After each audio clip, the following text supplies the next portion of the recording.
Hey, welcome to the show. This is Sarah Thiessen with Wild Love Media. I am a 12-year destination wedding photographer. I'm from Vancouver, Canada. I'm currently living in Saskatoon, Saskatchewan, and I have traveled the globe for the last 10 years of my life shooting destination weddings. Check out my website, www.wildlovemedia.com, and see what I get up to. If you're interested in joining me along for this beautiful Wild Love Story podcast, I'm going to be sharing things like love stories, of course, because I'm a wedding photographer. It just makes sense. It's going to be a little bit personal, a little bit intimate, a little bit saucy, a little bit lovey, a little bit sexy and romantic. We're going to go through all the twists and turns of wild love, our clients and future clients and their stories, and we're going to inspire you with wedding days and love stories. And of course, love challenges, because that's a part of the deal too. I am so excited for all our new features planned, and we're going to keep this going, so stay tuned. And if you'd like to see some updates from us, join the Wild Love Tribe Facebook group, and I'll be sharing all of our episodes there and more. So let's get started. Right. Welcome to the Wild Love Story podcast. I am Sarah Wild, or Thiessen, as you know me. I have met you through a boudoir session, and your wedding is coming up this year. And I'm really excited to have you on the show to talk about your love story, your wedding plans, all your adventures together, and, you know, just some of the challenges and how you overcome them, because I think that's really important in love as well. And that's also a big part of why I want to do this podcast. It's not just like love is easy. It's not easy. Yeah. And so I'd love to hear people's wild twists and turns and all the things that they go through in their love story and their journey together to get to where they are today and where they plan to be. Absolutely.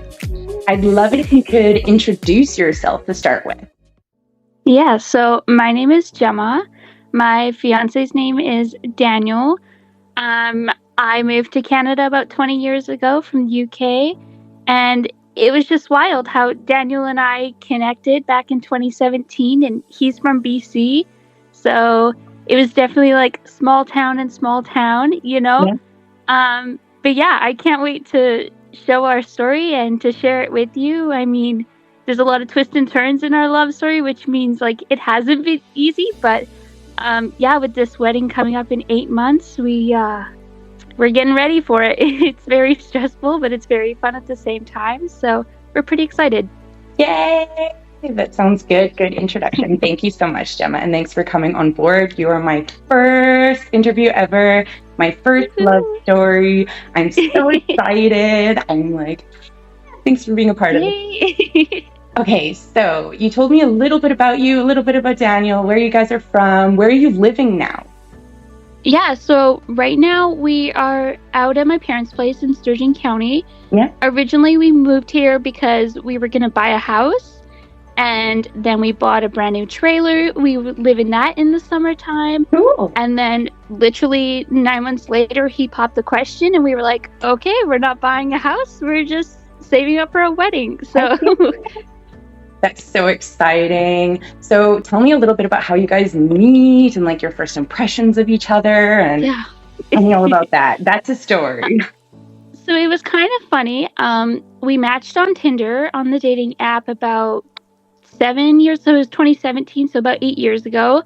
And it was really funny, really, because we matched initially and we were just talking as friends. And sure enough, he was like, sorry, I have a girlfriend. And I was like, yeah, that's fine. And then I found a boyfriend after. So we kind of grew apart for about, 9 months to like close to a year. I'd say 10 months. Question. And then, did you stay in touch? Well, we talked on Snapchat here and there. Like, we didn't really talk too much compared to like when we first started talking. You know, it was like we still had that feeling, that butterfly feeling when we were talking back and forth, which is really funny. And then later in the year of 2017, I was single, and I threw a text out to Daniel, and I was like, hey, like, I'm single. And literally not even a few weeks later, he texted me back and he's like, yeah, so guess who's single? And I was like, no way. Like, no way. it felt like a sign from the universe. So we were like, oh my gosh, like, let's go on our first date. So went on our first date at Five Guys in Edmonton, and we went to West Edmonton Mall, watched movies, and it was like, ever since that first date, we've just never stopped, to be honest. We spent every single weekend at each other's house, and it was really funny. I went over to his apartment when he was living in Edmonton, and at the time he lived with his twin brother. And so, I walked in and I was like, oh my gosh, there's no way that this guy's gonna like me, because he's like, built, 5 foot tall, but he's still like hunky, right? And I was like, there is no way this guy's gonna fall for me. Like, he's totally out of my league. And so I was so shy. I was so nervous. And then, after a few weeks of hanging out, going on dates, I was just like, is this real? Like, are you playing with me? And he's like, no, I thought the same thing for you. Like, you're out of my league. And I was like, no way. So we fell pretty hard pretty quickly. But ever since then, we've just grown, I guess. Yeah. So I got a couple questions for you. The first one is, how come you guys didn't spark it off at first and have a first date before you guys ended up dating someone else? What happened there initially? Why did you guys not meet? Like, we would FaceTime, but because I lived an hour away, like I live an hour out of Edmonton, and I was living with my parents at the time, I also was like, didn't want to seek out. I was really young at that time, so I was like, I don't want to seek out. I don't want to get in trouble. And he worked at the oil rigs at the time. Yeah. So he was always like 2 weeks on, 1 week off, and then his week that he had off, he would spend time with like this other girl that he was seeing. I guess like this other girl that he was going on dates with. So it just never really worked out for us until we were both single and very ready. And I think at that point it helped us as well, because at that time it was like brewing, and then once we had actually connected, it was just like, it never stopped. So do you think that, like, when you guys first started talking, you had that great connection together, like he was already engaging with some other ladies and you didn't have a problem with it? Like, you knew about it? Did you know? How did you feel about that? I was very protective, because I was just like, I'm ready. Like, I want this. And Daniel, and we're still like that now. Like, I'm very much like, I want a house next, and I want to have kids next. And Daniel's very much like level-headed, like, it'll come when it comes kind of situation. So he was dating somebody else. Like, he was still connecting with you. Did you think that he was waiting until you were finally ready? Like, I think so. Yeah, like the both of us, we weren't too serious about dating, like back when we first started talking.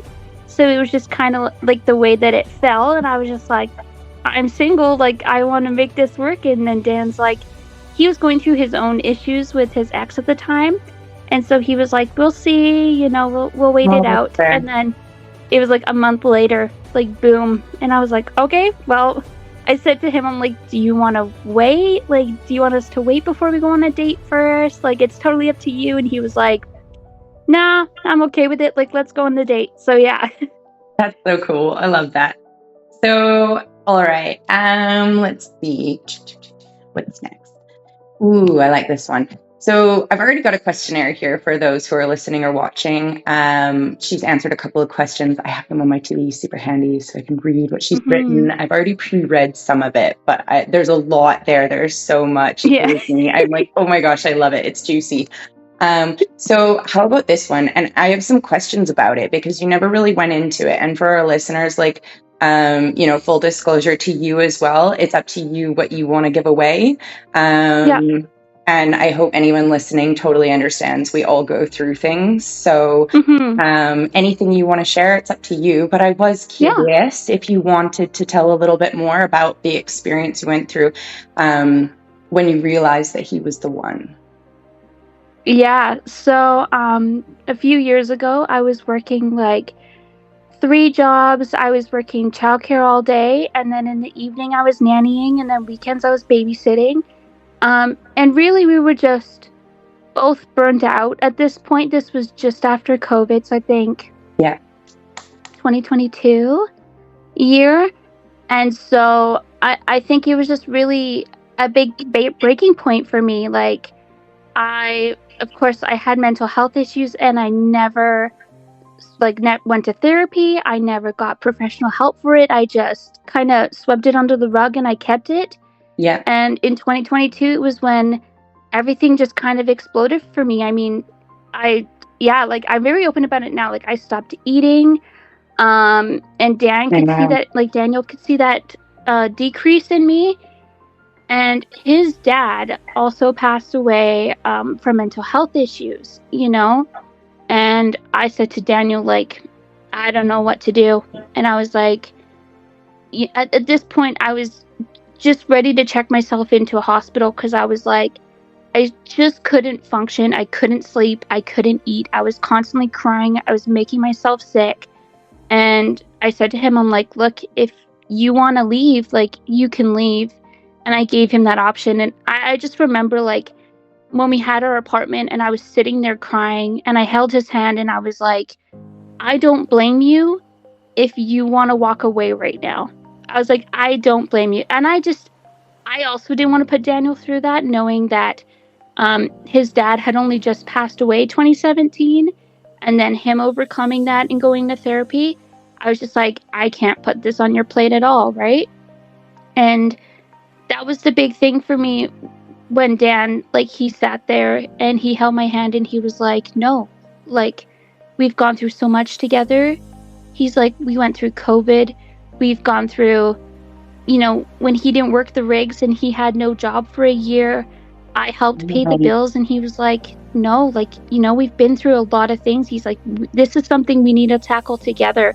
And I just remember, like, that day, and I bawled. Like, I just remember calling my parents and I was like, this is the man I want to marry. Like, without a doubt.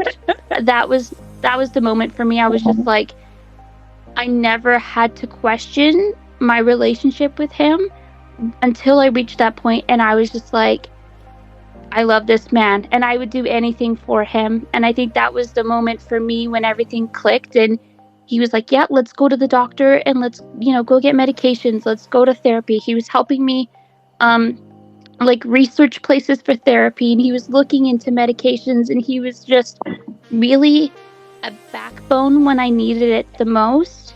Yeah. And I have great support network from my family. I have great support all around.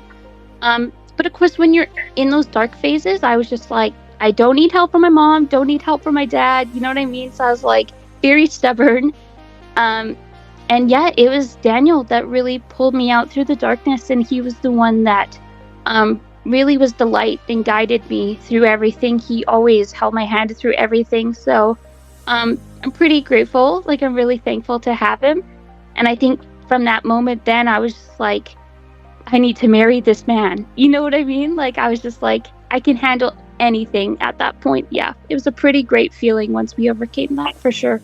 Looking back on it, like, before you met him and, you know, during your dating journey and meeting other guys, do you think that there was that thing that you were looking for in a man? Or did that just come, and when you felt it, you went, that's what's been missing? So, funny enough, before Daniel, I was in a pretty serious relationship. I was with a guy through high school, and we were getting ready to get engaged after high school. And to me, I always knew the idea of love. I knew what love was, but it wasn't until 2022 when Dan had, and it was just more like actions, you know, like actions show more than words. Yeah. That when we went through that, I was like, this is a love that I have never imagined that I would feel. It was just a totally another level. Like, I couldn't even explain it to someone. It was just tingling, but then at the same time, like, I felt sick from it because I was like, you know, you get these feelings. Yeah, it was just a totally other level that I thought I knew what love was, and I guess I didn't until then. Yeah, that's beautiful. All right. What else? We've got so the proposal. Ooh, I like this one. This is quite a lengthy little one here you've written for me. Yeah. I'm gonna let you tell your story. I'm not gonna say it. So how did it happen? Was it a surprise? Were you expecting it? Yeah, so back 2023, we had talked about marriage, Dan and I. We wanted to know like what was next for us. And so I bugged him for months. I sent him TikTok videos, I sent him Instagram videos, and I was just like sending him these rings, and I think he kind of got the point. So it was fall of 2023. My family is really big into hunting. And so I knew that he had bought a ring. Like, he didn't tell me, but he was just like, here, pick out a ring, like, pick a few that you like. And I was like, okay, like, this is kind of the ballpark we're going for. And this one weekend, he was like, yeah, I have to go hunting with your dad. And I was like, that's strange. I'm like, usually you go with my brother or you go by yourself. And I'm like, okay, like, maybe he's just, asking a buddy to go with him. I didn't think too much of it. Yeah. And my parents kept it hush. No one said anything. And then it was December 30th of 2023. After Christmas, I thought for sure he was going to propose on Christmas Eve or Christmas Day. So after Christmas, I was pretty salty, let's put it that way. I was pretty salty, and I was like, I've been waiting all year for this dang ring, and there's no ring. And so on the 30th, I guess, we had a conversation like a few days before about why I was salty. And so on the 30th, we got up, and I was actually wearing this sweater, funny enough. And he said, hey, like, let's go on a walk today. And I was like, what? I was so shocked. I was like, what do you mean? And he's like, yeah, that lake in St. Albert, there's like a big lake just outside of St. Albert. We used to live out there. That's when I had that talk with him, like 2022, about my mental health. Yeah. And that's where we had lived at the time, was by this lake, hey? And he's like, well, we've never gone, so let's go. And I'm like, it's -20 out. We never go on a walk. We never go hiking. I'm like, this is fishy. Like, something is up. So he's like, wear something cute and we'll go on a little walk. And I'm like, okay, whatever. Like, you're just nuts, is what I thought. And then, we went to the lake. As soon as we got out of the truck, we were like walking down this path between these trees, and Daniel's like looking around. He's looking at people. And I'm like, what the heck is going on? Like, he's just acting sus, like, just suspicious as heck. And I'm like, something's going on. And it was cold that day. Like, it was so cold. And we walk up to this boardwalk of this pier, and you see all these couples taking selfies. And he's like, hey, let's take a selfie on this boardwalk. I'm like, okay. So we did. We snapped a few selfies, and he wanted to go off on this other trail. So I was like, okay, please, let's go. So we went on this walk, and I think we were like a 1.5 miles into it, like almost 2 miles into the walk. And I was shaking. Like, I was so cold. And I said to Daniel, I'm like, you see that picnic bench? Like, let's go to that picnic bench and then turn around and we'll go back. And he's like, good idea. So we go and we sit down, and we're just chit-chatting about, New Year's plans and stuff like that. And the next thing I know, I'm like, okay, I need to go. Like, I was so cold, I couldn't feel my legs. I was like, we need to go. And I get up, and I'm walking away from this picnic table, and I just hear Daniel, like, behind me, and he's like, hey, babe, can you come here? Or, like, can you look at this? And I turn around.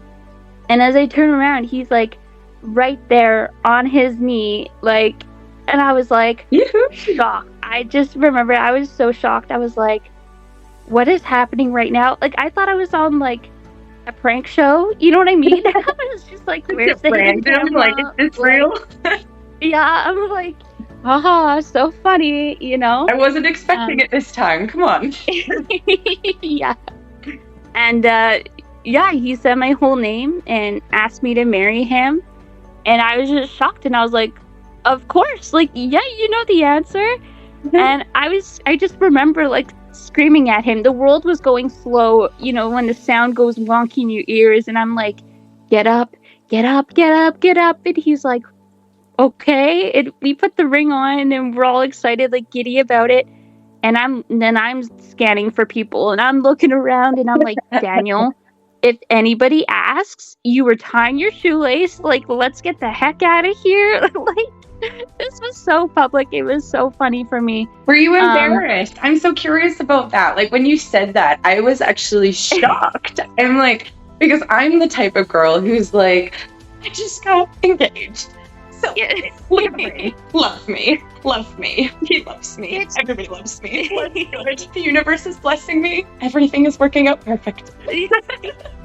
And see, it's funny because, like, in that moment when we got engaged, I was so shy. I think it was just more like, I'm usually really extroverted, but like in that time I was like so introverted. I was like, okay, like, let's just go home and cheer about it when we get home, kind of thing. And then after we got into the truck, at that point I was like, oh my gosh, like, woohoo. But definitely in those moments I was like in shock. So scared. I was just pooping myself, you know. I was so scared for no reason.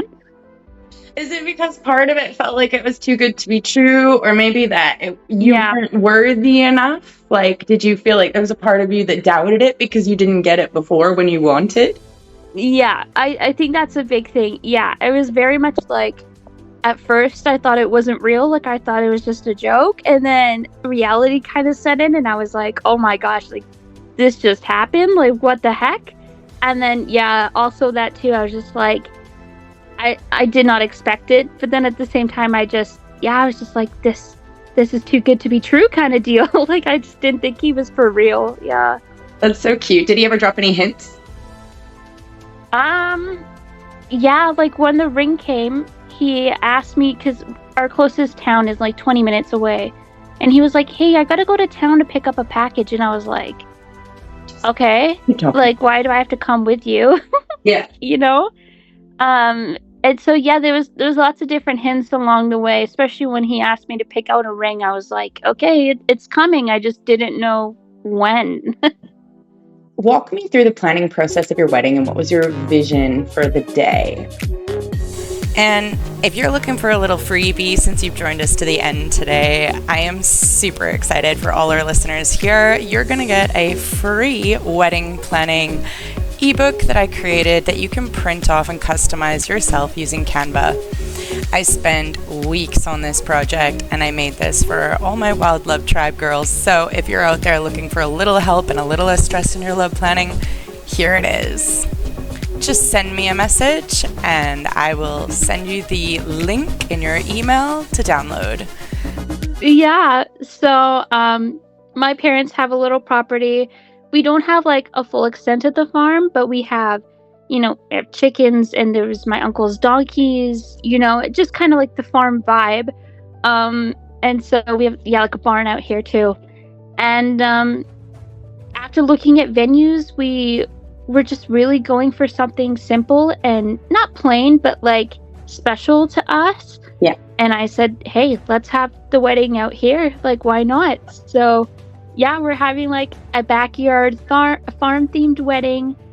We actually live on an acreage where there's like wheat fields. Yeah. So for our ceremony, our neighbors will be harvesting that day. So we'll have combines and stuff in the background, which I was super excited about. We're just gonna have Did you ask them if they were going to be doing it that day, or were they just so happen to be doing it that day, or did you plan it that day? It's funny because we're actually friends with them, and once we got engaged, I think this was like last year, sometime in the summer, they had asked us like, oh, when are you guys, what are you doing for your wedding? What's the plan? And I said, well, actually, it's September 6th. Like, I always had this date in my mind for some reason, and I was like, September 6th, like 2025, this is when it's going down. And they looked at me and they were like, huh. And I'm like, why? He's like, oh, well, we're planting wheat and that's the first weekend of harvest, so that'll be the first field to go. And I was like, oh, I'm like, okay, like, do you guys think you could, have combines going, or like what kind of, like, there's swathers and stuff. I'm like, what kind of stuff do you have? And they were like, yeah, like, if you want us to harvest and you're okay with the dust, like, I was like, yeah, I would love to have a little dust trail behind the combine, you know, with photos. So I was like, all for it, you know? I was like, yeah, absolutely. So it's just really funny how it worked out that way. Even if we had changed our date like the week before, the week after, then harvesting wouldn't have happened at that time. It's just gonna perfectly line up somehow. But we're just hoping for good weather this summer. If it gets too dry, we'll have to see. But it was really funny how it worked. We talked a little bit about the planning process of your wedding day and your vision. And I want to ask, what are the challenges that you were facing during your planning process and how did you overcome them? Oh man, the stress.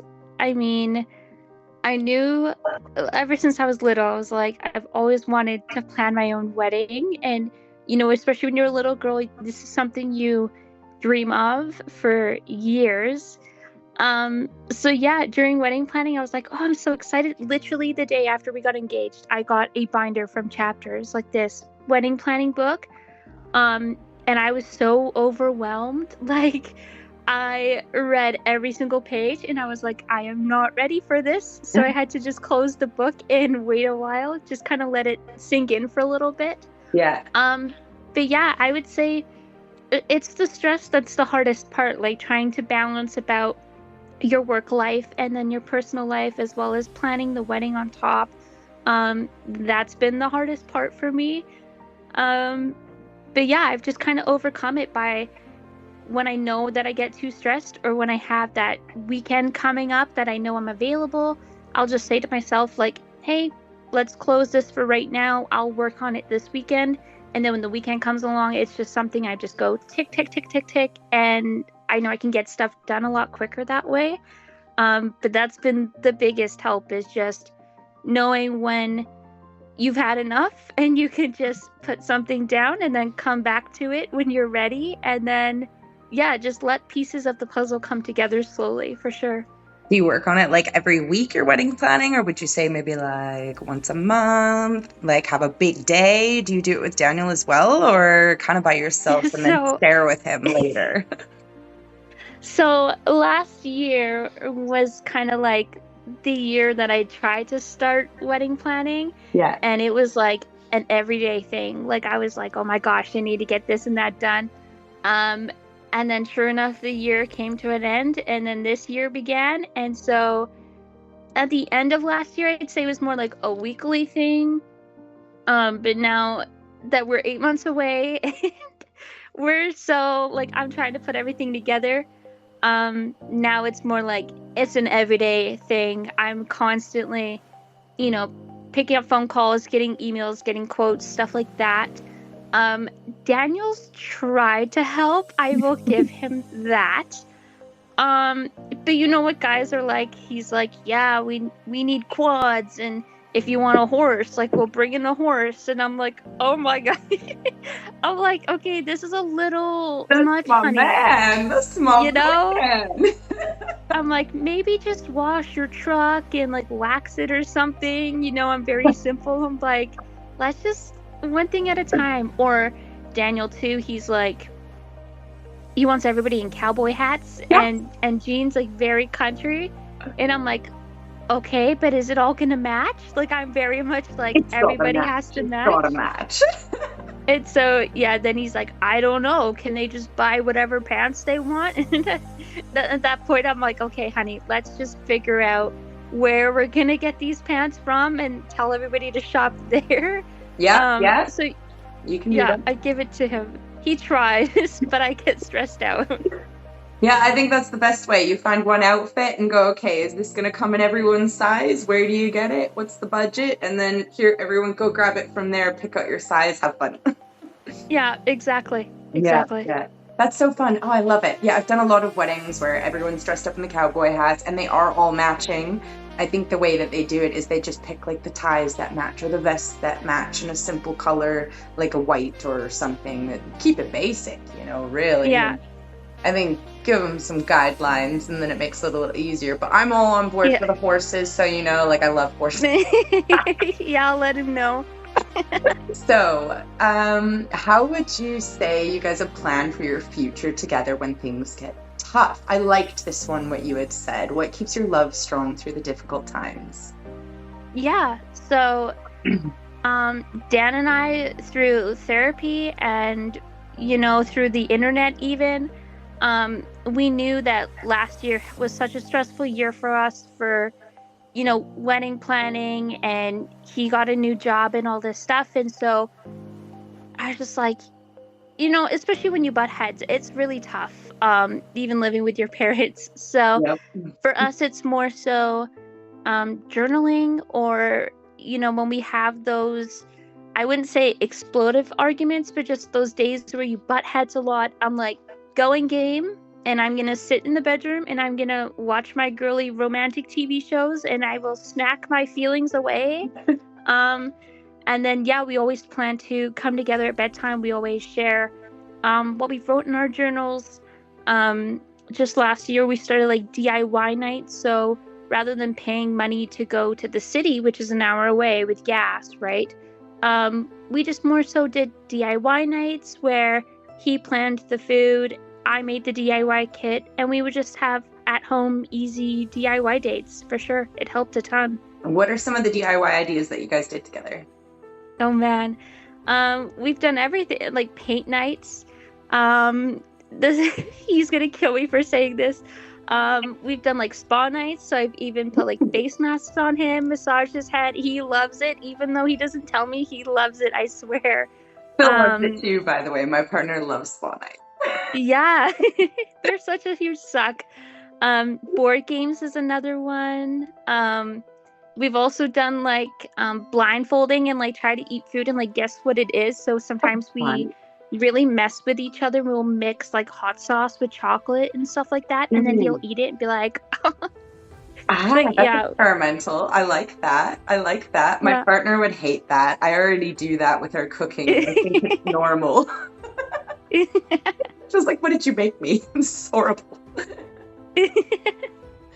So I'm curious. You guys had said you do a separate room thing. Tell me a little bit about that, your guys' dens.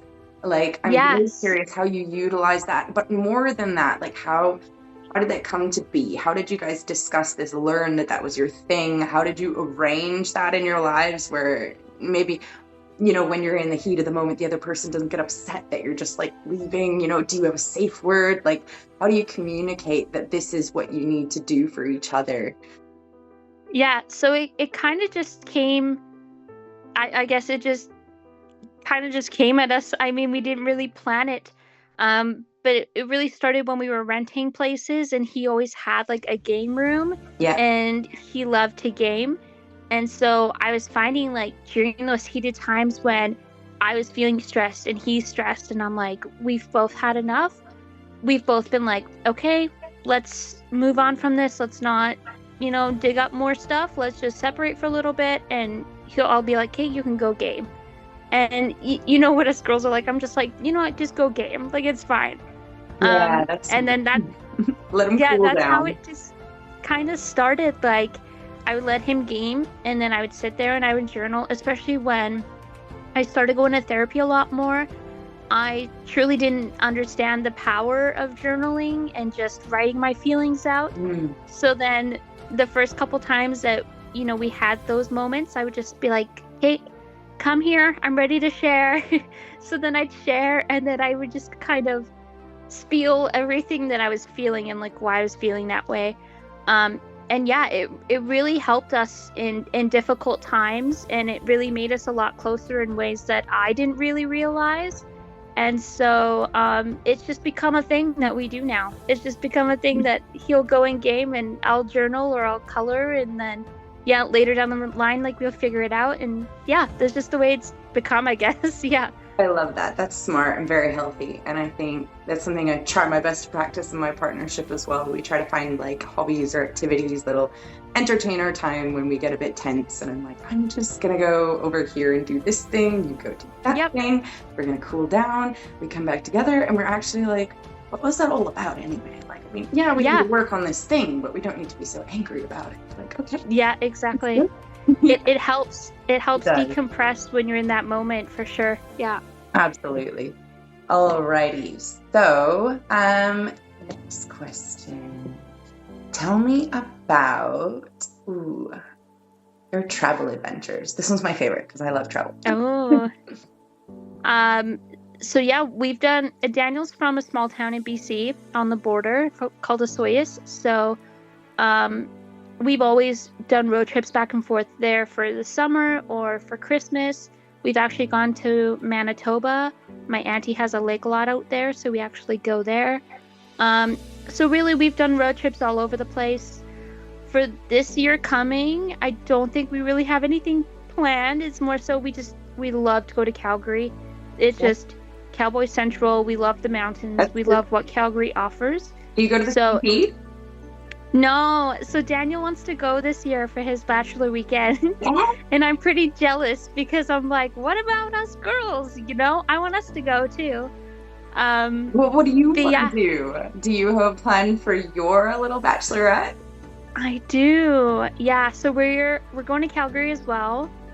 We're going the last weekend of June, just before July 1st. And we're doing like these girl Western nights. We're going to go on like this bar cycling thing. Like, it's called a pedal pub. Cool. Where you like sit and you pedal and so we're going to do that. We're going to get like a pink limo and stuff like that and just have like a girls go wild kind of thing. That sounds so fun. I love it. Are you going to wear cowboy boots? Yes. Yes. Cowgirl hat. Absolutely. Bride? Yep. That's the plan. The details. That's the plan. All of the details. Making it fun. Okay. So I also believe you had mentioned something about maybe a Vancouver Island, helicopter tour in Banff, possibly a bit about Wales. And what else? I believe you said your brother is getting married too. So that's exciting. Yes. So the week after the wedding, we're pretty set on this, but we're gonna do like a mini honeymoon just because we don't have the money for a big honeymoon right now. So we plan to go to just go see the things that we've always driven past and always wanted to do. So for me, it's like a helicopter tour in Canmore, go see the mountains a lot closer, and then we'll be making our way to Kelowna. We're gonna go to the Canadian Country Music Awards. That was also in Edmonton this year that we went to, but it's actually happening again in Kelowna next year, which is perfect. That's close to Dan's family, so we're gonna go there, and then go to the island, go tour around for a little bit, and then come back. 2026, my brother gets married, so it'll be same thing like an Alberta wedding. I don't think we've got much planned. I think maybe we'll probably go to Calgary 2026 and just go on more road trips. Yeah. And then 2027, I have an auntie that's in the UK in Wales, and we got her wedding in 2027. So I told Dan like a few days ago, I was like, we better start saving because we're going. And of course, he's never met like my grandparents and stuff. They're just too old to fly, and they're not going to make it for my wedding. So you'll have to go. I said, I was like, I'm huge about family, so I'm like, okay, well, we gotta go. Like, we're going whether you like it or not. So, yeah. That's fun. Oh, I bet he's excited. Has he traveled a lot himself, like out of the country? Yeah, like he's gone to Portugal a lot as a kid. His family goes to Mexico. He's also gone to St. Lucia with his mom and his brothers and stuff. So he's really big about traveling. What's that? You said his parents were from Mexico. Is that what I read in there? Yeah, his mom's from Mexico. Yeah. That's so cool. So does he have a dual citizenship or something like that? Or is he born in Canada, or born in Mexico and he immigrated? Like, what's his story? Yeah, so his mom and his grandpa and aunties, they are all from Mexico. They moved to Dawson Creek in BC, and he is first generation Canadian citizen. So growing up for him, he was very, and I mean, even for me too, we're huge about heritage and we're huge about who we are. And so growing up for him, he was always going, like his dad was Portuguese, so his dad would take them to Portugal as kids, and they'd see like where their dad's from. And then they would go to Mexico and go see where their grandpa and their mom is from. So I think that was pretty special for him and his family for sure.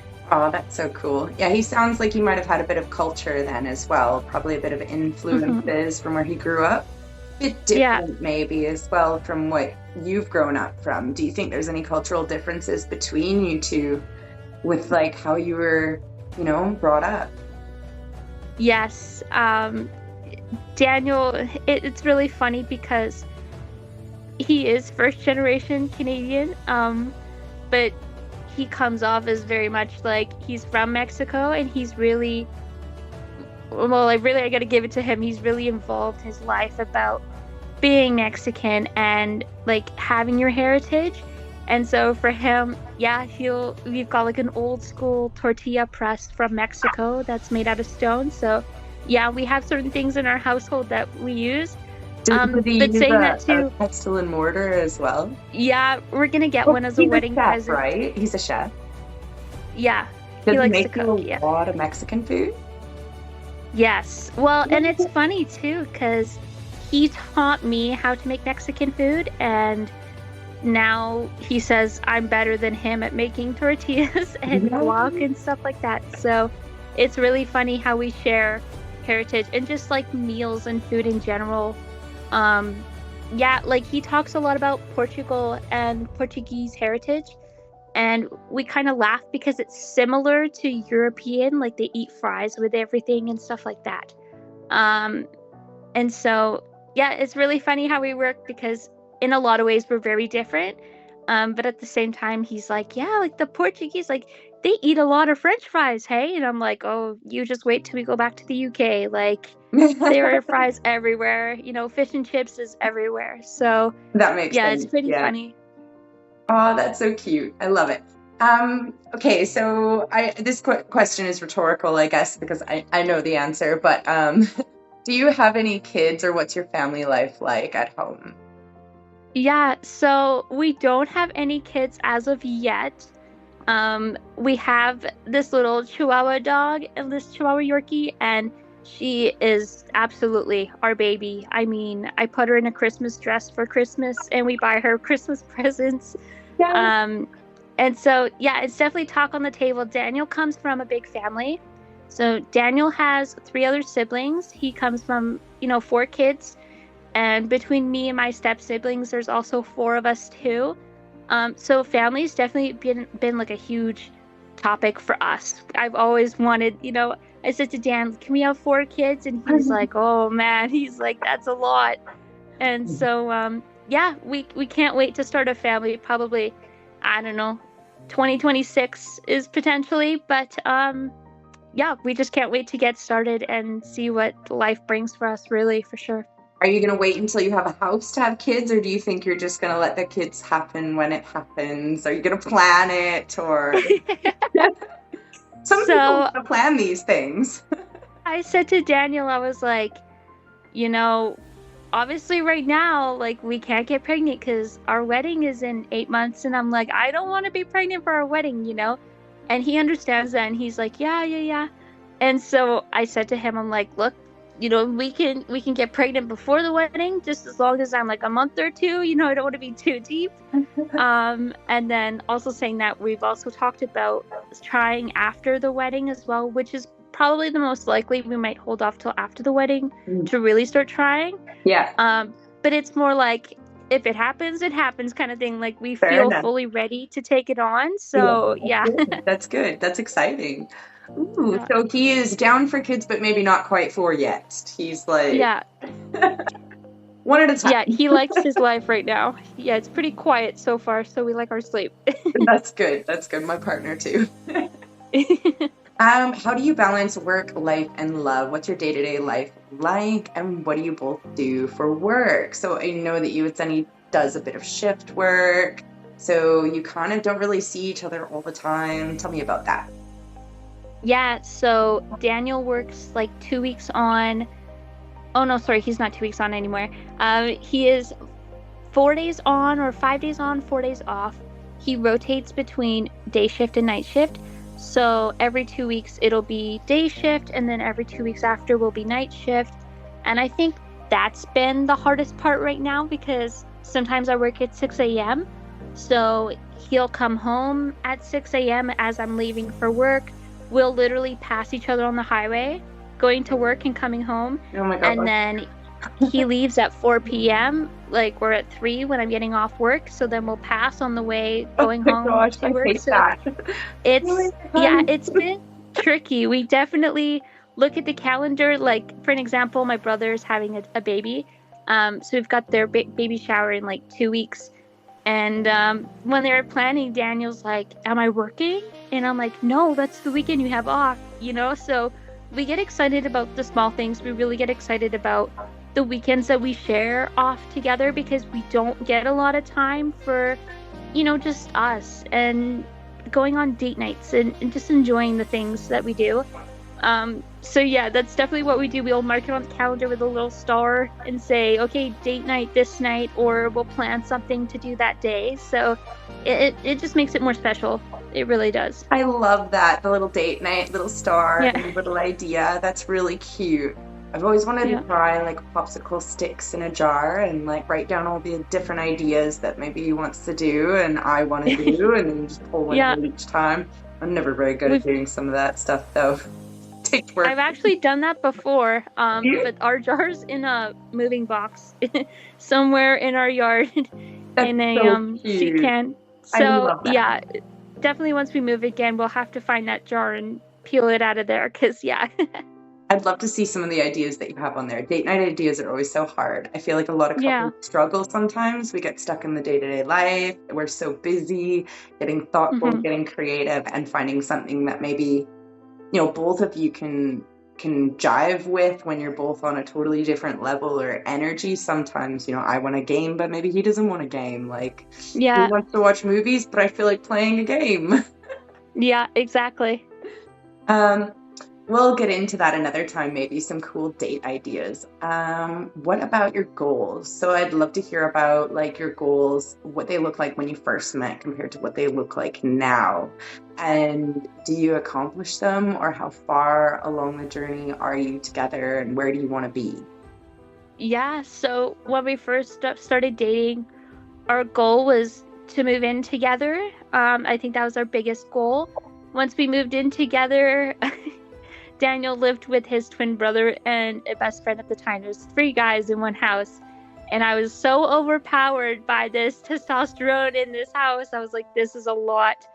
So then my goals kind of shifted, and I was like, okay, I made more girl nights, or it was just, you know, there would be different goals. But now going forward, our goal is our wedding. It was supposed to be a house, but now it's wedding and then a house potentially in the future. And just really starting the marriage off on a good foundation is really our goal. I think it's something we've really worked on this year, is just trying to get to know each other a lot deeper than we really have before. So yeah, I mean, life throws you curveballs, right? So sometimes you don't always get the house that you want or the wedding that you want, but we've just definitely worked on, you know, we want to work harder for new vehicles, or we want to work harder for moving and getting a bigger place. So yeah, our goal is just to have a good foundation that we get married upon and start it off right. Awesome. How about how has your relationship evolved since getting engaged? Is anything? Oh man, yeah. Like, I don't think Daniel's ever. He's seen me go through some hard times. I just don't think he has seen me this stressed. And so Daniel, sometimes he'll be like, are you okay? Like, do you need a breather? And he'll come check in on me a lot more, which is something I'm so thankful that he does, because now he'll tend to notice things a lot more during this wedding process compared to before. He would just be like, oh, you know, he needs to go craft, or, you know, go do girly things. And so now there's more like intention behind it. He'll be like, okay, like, what's going on?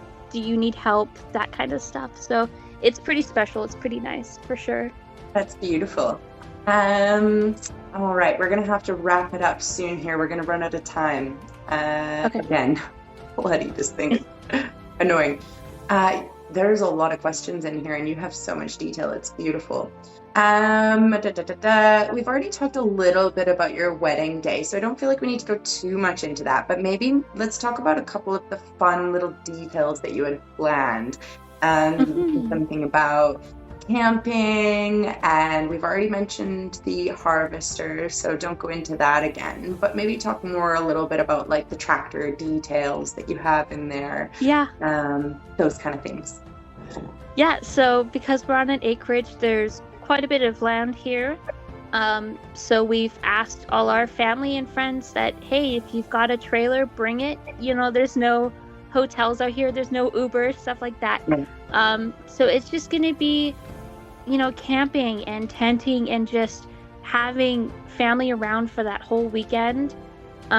We have details like I said, my uncle's tractor, we're gonna polish that thing up and put in our yard and stick ice in the bucket of the tractor and put like pop and juice and stuff for the kids and beverages too. That's so fun. And then yeah, we just plan to have like a big tent, some kind of buffet dinner, and I want to get line dancing. Like, I think that's the biggest thing. I think I got to get my family up and line dancing. I love it. And yeah, just kind of have a country, but a fun party for everybody to just relax. And hey, if you want to kick off your shoes on the dirt ground, like, go right ahead, you know, get in there with the mud. I love that. So, barefoot line dancing. Let's go. Yeah, that's so exactly. fun. Are there any regrets or anything that you've changed? Or is everything perfect so far for your plans? For our wedding plans? Yes. Oh, yeah. I would say... I like this one you put in here about inviting people. Yeah, so initially when we first got engaged, I, had this vision, a huge wedding, and I guess it was just naive of me, because at that point I'm just telling so-and-so's cousin, like, hey, our wedding's coming 2025, like, you can come, and then quickly realizing, like, we do not have the budget for 300 guests. Did that make people want to come as you were inviting them as well? Like, they were like, yeah, I'm on board. Like, yeah, exactly. Oh, yeah. Gosh. So it's been a lot of tweaking our guest list, realizing who we have relationships with compared to other family that we don't see or talk to, or family that live in other countries. Well, we're like, okay, well, rather than inviting, everybody from Mexico or everybody from Wales, we're going to do a live stream that they can watch. Yeah. And so that helped out our guest list a lot, because I think at the end of it, it was like 40 to 60 people that I cut out of the guest list just by other countries, How did you do that exactly? If you had already, did you invite them already? Like the ones that you cut out? And how did you navigate that? So it's kind of funny, because the more phone calls we got from other family members, they were like, hey, when's the wedding? We want to start saving for it. And I would just tell people, sorry, we don't know our date yet. Once I have more info, I'll get back to you. Yeah. And I'm sorry to some of them if they ever hear this, but I did know the date. I did know some details. But it was just a matter of, we were going, oh crap moment, we can't afford this many people. So we definitely just said, hey, we'll have a live stream. You guys can watch if you want. It'll be live. And I think that's also helped too with the family that feel like they want to be part of their our special day, and don't know how to involve those family members that can't make it. And that would be my biggest advice: get a live stream going, videotape it or something. Yeah, great advice. What is your wedding day truly all about for you as you reflect on it now and all the planning and everything? Like, what is it really all about? I just, that idea's kind of always changed for me, because originally I was like, it's all about me and Daniel, and it's all about us. And now that we're getting closer to it, I'm like, yes, it's about our love and it's about, sharing this special day, but it's also about enjoying those small moments, trying to not be so stressed and take that step back the morning of your wedding and saying, holy cow, like now I'm marrying my best friend, and just get excited for it. You know what I mean? Like try not to be so stressed about it and just get excited for it and get in the mood of love. You know what I mean? So that's it. Get in the mood of love. Yeah. I love it. That's beautiful.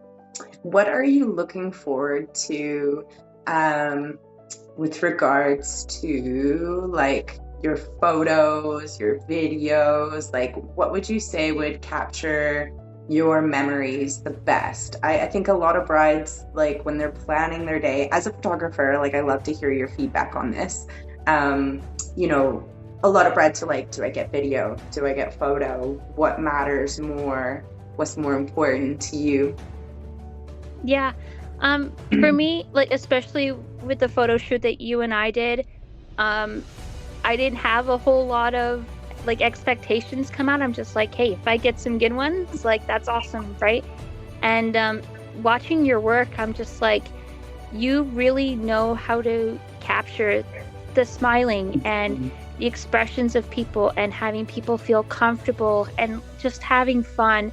And I think that's the biggest thing I am most excited for when I get those photos back, because it doesn't have to be perfect, Not every single photo is going to be our idea of perfect, but it's going to be those photos that I cherish, and the smiles and just the memories, I think that's the biggest thing for me, is just even if you see a family member across the tent and you're like, oh, that's a good one, they're laughing, and you see that body language when someone laughs and you can tell it in their expression that they're just having a really good time. I think that's the biggest thing that I'm excited to get back. It's just seeing those moments, even if we're out taking, a second to soak this all in and you happen to grab that photo. Like that's what I'm excited for sure. Like candid. So you're a candid girl. You love the in the moment, raw, authentic expressions. Yeah, I do. Yeah, for sure. I love that.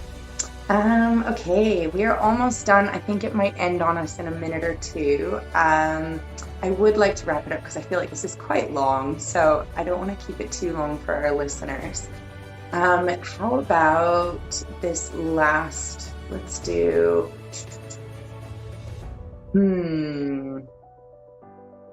I like this one. Yeah, let's do, what were your biggest challenges you faced as a couple and how did you overcome them? That's a good one.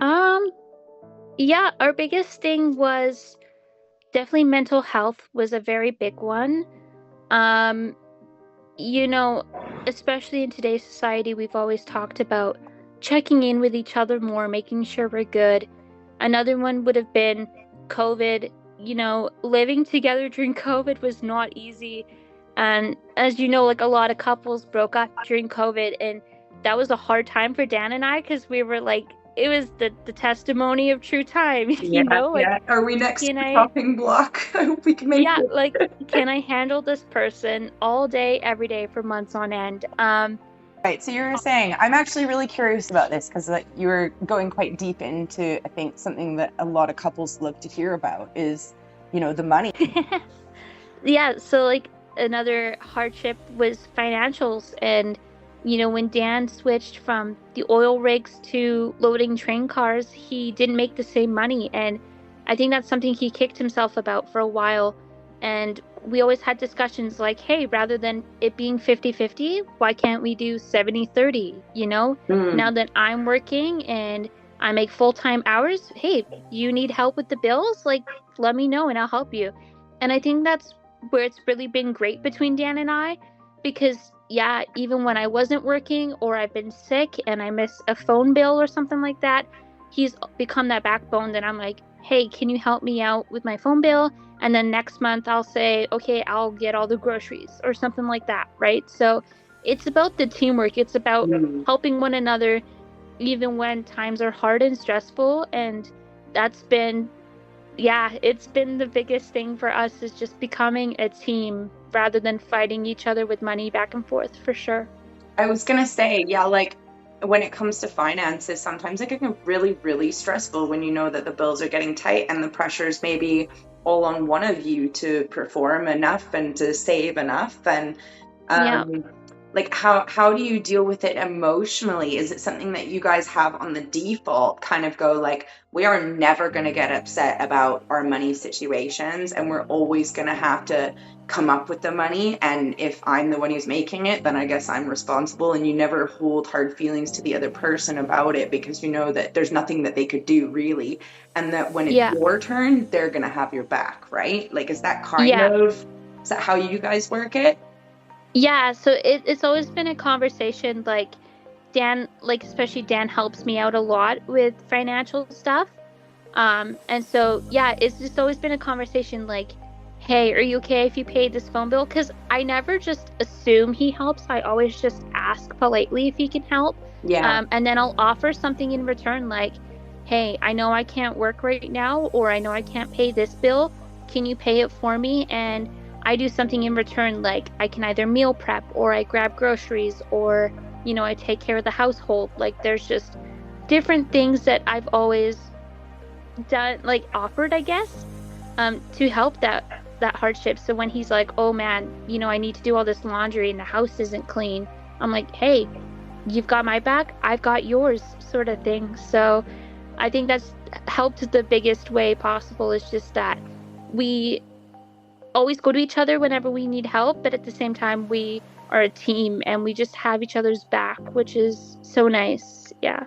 I love that. It sounds like you guys work really, really well together, and it sounds like you're both really easygoing, and when things get tough, you know how to figure it out. And I love how he is, like, honestly, when you found out he was the one and he was willing to hold you in your darkness and be your light and lift you up and support you, even though it might have been hard for him as well. Like, you know, sometimes men, they're just like, I don't want to deal with this shit. This is your problem, you know? Yeah. But it's like, they don't have to sit there and deal with it, you know? And they can't sit there and be like, this is your trauma, your stuff. Like, you know, but, and that's totally fair. Like, it absolutely is. To have a man who's actually willing to sit there with you in it, like, as if it's his own, is so beautiful. Like, that's really, really special. Like, I'm so happy for you. So happy. Thank you.